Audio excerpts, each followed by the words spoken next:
Hey, it's a cuddly, cozy day here at Man Sewing. I'm going to teach you how to make this awesome chenille and kind of a rag quilt combo we've been playing with. We wanted to do it for you in a couple of different ways, and before I show you how to put the two different kinds of blocks together, let me give you the rundown of supplies. So I started with two of these awesome layer cakes. This is a Fairy Frost. It's kind of a basic from Michael Miller. This particular one is called It's a Girl Thing. You can see by the colors behind me, I think that's a nice title. I also have backing on all of the blocks as we go. So I use this smaller fairy, it's a flower fairy print, and this one I use 2.5 yards of. And then for the variety of these, for the front, I used about 3/4 yard of each of them. Couple of notions you're gonna need. Now, a fun little, this is a plastic wire brush. I'm gonna use this to tease the chenille. I have a spray bottle handy.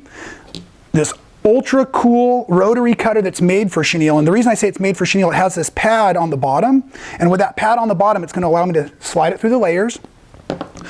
Wash away marking pen. You may want to have some scissors in case you decide to do this manually, but after one block you'll decide to go out and get yourself a chenille cutter. I promise you I did. And then of course your basic sewing supplies, the machine, the iron, the ruler, and another cutter which I have stashed back here in the Sewmando vest. Beautiful. Now I'm ready to go. Okay, so to get started, the first series of the blocks we're going to make are the batted blocks. And the batted blocks are just like rag quilt blocks. If you've done a rag quilt, you know exactly what you're doing here. And this is one of my final samples. Actually, it's such a final sample that I ran out of fabric to show you on the sample in just a second, but you'll be able to follow along, no problem. So I use my flower fairies as the backing on all of the blocks that you see on the back of the quilt here. Let me see if I can get you a nice show off there. However, I do think I forgot to tell you about the batting you're going to need to go inside. So if you're using your scraps, just figure about 10 inches for every block. They're truly going to be cut down to 9.5 square though, because the fabrics are 10 inches. If you want to go out and grab a bag of batting, a baby bat would be plenty to do the quilt the size that's behind me. So let's get ourselves started. Like I said, we're going to make one of these batted blocks here, but I'm going to use on my background one of the larger flower fairies as well. And so with that flower fairy, I'm going to set it down, and this is a directional fabric, so I want to really pay attention to which way the heads of all the fairies are facing.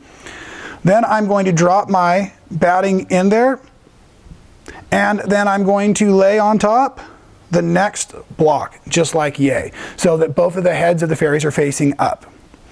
The easy way to do this is to pull out your ruler and make yourself a mark, but I'll tell you, I kind of cheated, and I got to the point where I felt pretty comfortable to just sew. So I'll try to show you that trick, but if you're not feeling confident in your sewing today, just go ahead and make your marks.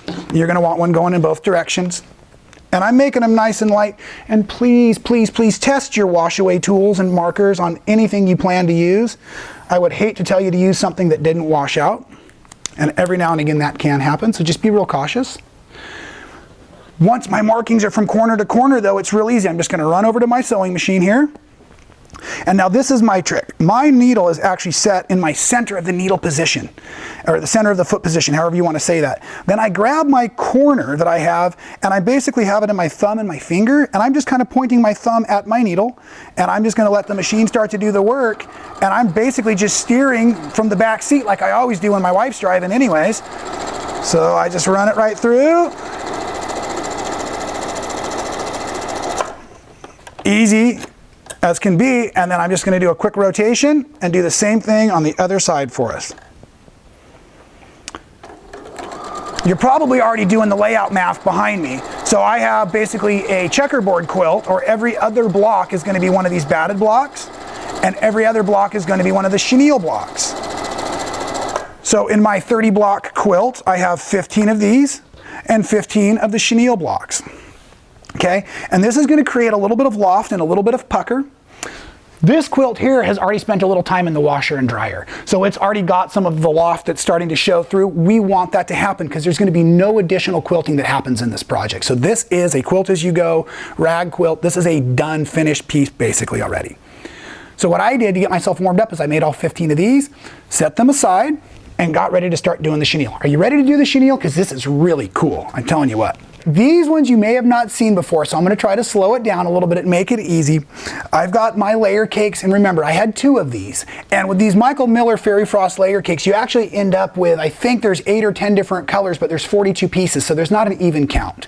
So what I first started doing was I just unpacked the layer cake, and I laid them all across a nice big design table, and started seeing all the different colors I had developing. And then as I saw that, then I started stacking them back up.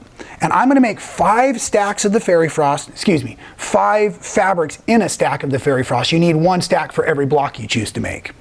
And as I start stacking these back up, it's really important that you keep all the print sides up as you go, right? We're going to keep all of the print up.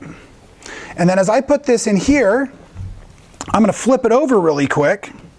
And then on the back side, I'm actually going to put my flower fairies again. So the flower fairies are on the back, and they are now print side down. So backing down, all of my other prints are up, and there's no batting whatsoever in this. This is a finished piece as well. This is all quilt as you go. So you're not missing the batting at all. And then once you have this, the way you're going to do it, we're going to do our diagonal markings the same. But you only need 1 this time. We're just going from 1 corner, and then the stitch line becomes the marking for the rest of the stitches. Oh, it looks like that's a little hard for us to see, so let me show you another trick. Let's say you're trying to mark some of your squares and your marking tool's not working for you, or the shades are just not right. You can take your piece of fabric, you only need to do it to the top one, bring it right over here to your ironing board, and then we're going to give this a nice crease. Like, yay. Just going to let that sit and cool for a minute. I'll teach you this real quick trick because I am stalling. Fabric has memory, so you want to let it sit in its place until it becomes cool again, and that way it will bond or stay in that position, because if not, it'll go back to its last state. So fabric has memory, meaning that it will go to the state it was last cool. Now you can see that awesome stitch line. Makes life so easy there. And now we're just going to get into the machine for the stitching, right? Just like I did before, I've got my needle at the corner. I've got that nice creased or drawn line to follow. And I'm just going to go from tip to tip. Now this particular set of sewing here, I'm going to do 1 stitch line. And then what I chose to do is I kind of found myself rotating the block or spinning the block 180 degrees. And then I just put the stitch line along the edge of the presser foot here, and I'm going to make another series of stitch lines.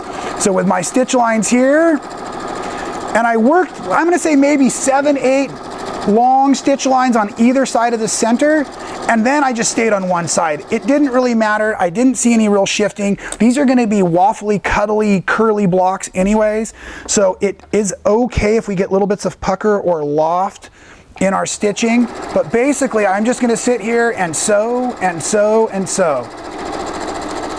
You know, this is one of those wonderful projects to have on hand. As a matter of fact, if you like to just have something going in your studio at all times, you could walk in and maybe stitch a block or 2 and then come back to it later. You don't have to stay too organized mentally for this project. You just kind of, it's a lot of little legwork here. Okay, we've edited out all the commercials, but while we were on commercial break, I did all the stitching for you and brought back a finished sample so you could see what happened. Now, this here has all the stitching, and I've actually already made a cut. Actually, the truth of the matter is, when you see it in the blooper reel at the end, you'll see what really happened here. But we're going to cut you a nice smooth cut in a second. But I want to show you thinking backwards, get your mind really ready for this. This is one of the blocks that I've been playing with a little bit, and you can start to see through the layers here. Let me see if I tip it and fold it like this. You can see in all of those layers that I did not cut the bottom layer of Fairy Frost, and I certainly did not cut through the backing fabric at all. So when I start to slide in my rotary tool here to make all of these nice cut lines, as you see, I am sliding it through, but I am leaving it on top of the bottom 2 layers, the Flower Fairies and 1 Fairy Frost layer. Now this cutting tool is really cool. It's a little bit difficult to get it in motion, and once it's in motion, keep it in motion is what I have found. So these are the tricks I found so far. The blade doesn't seem to rotate like a normally rotary cutter blade does, but it's got numbers on it, so it's adjustable, and I think that's in case it starts to get a dull spot. It has a 2-part trigger for safety, so I'm going to pull up and press the little button in to help. And there's different widths of feet for this, and you want the width of foot that's going to fit right between your stitching lines here. So basically, I'm going to start by really carefully sliding this in between 2 layers. Just like that's what I want you to do. So slide it in there between those layers, make sure you've got the bottom 2 layers unattacked, and then just slide. And so I'm getting a lot of nice pressure here through my finger, and I can kind of feel it in my forearm, and that's helping me make those cuts. So I'm going to try one more just to show you it's a lot easier than I made it look, and then we'll move on. See, just like that. Now, one of the keys to this is, though, like I said earlier, this has been washed and dried. But let's say you don't want to put in the wash for some reason, or you want to kind of pre-curl or pre-chenille these blocks. The next thing you can do, and this is why we had our spray bottle handy, is you can just basically take a little mist. Not too much, because you're going to get everything wet around it, but just a little misting. And then you can get one of these nice, now this is plastic, be careful not to use a wire version. And then what I do is I kind of just go across the grain of my chenille or my strips, and I'm just going to kind of tease it like this. This also helps pull some of the fuzzies off. So after doing this to the entire quilt that's behind me, I had kind of fuzz everywhere, which was really fun. So I'm just going to tease, and that moisture really helps. So we just tease, and that starts to do its thing. A little more moisture going that way. And you'll also notice I'm not teasing a ton around the outside edges, because in just a moment, when all your blocks are done and created, all you're going to simply do, like I said, this is quilt as you go. You are done once it's assembled. So you would take your batted blocks, like yay, and you take your chenille blocks. Here, we'll just pretend for a little bit longer. Let's slide this up, slide that like that, and this like this. So therefore, that's going to be your layout. So let's talk about what this is going to happen here. Next thing I do is I check for my orientation of my ladies or my fairies in there. I want to make sure everyone's heads up that way. I'm going to go every other block is going to be a chenille, then a batted, then a chenille, then a batted, so to speak. And then when I go to sew these together, instead of sewing them right sides together like that, I'm actually going to sew them backings together. So when I stitch my backings together like that, that brings all of my seam allowances up into the front of the quilt like a rag quilt would be. Okay, so just as an example, I've got it in my hand. Let me go ahead and take a moment and show you how we're going to sew these together. So just to reiterate, backing to backing, I'm making sure my orientation is correct. And there's one other thing I want to kind of point out here. I'm going to keep the chenille on the up portion of the presser foot.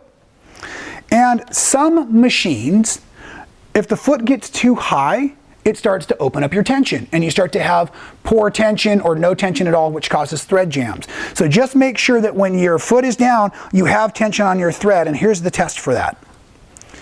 I'm going to go ahead and lower my presser foot. I'm grabbing the thread from my needle, and I still have full tension, so I'm very happy there. And now I'm just going to begin doing basically a 1/4 inch seam allowance.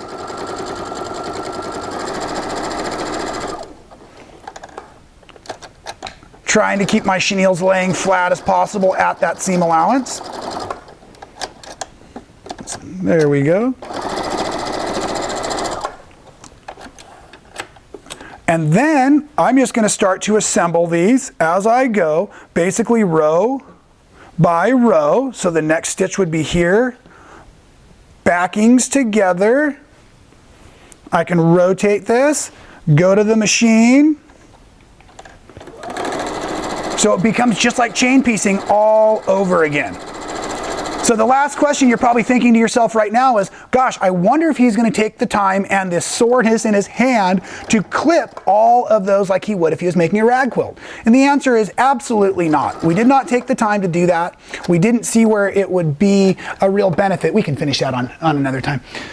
So when we got into these sections here, we found that there was so much curling and things going on, we did not find it necessary to go ahead and clip like you did a rag quilt, because you're already getting the texture from in the chenille. One of the last steps I like to do with this kind of thing is I'll just take my little scissors out.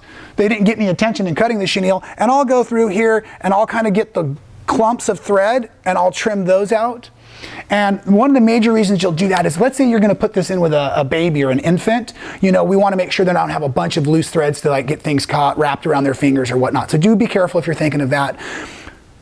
I got to tell you though, so fun, so easy. This chenille technique works for all kinds of different projects. So you can take that method, carry it into your own creativity, make a real simple, easy, cuddly quilt like that. And then of course, we want to know what you're doing with your chenille. So enjoy the blooper reel.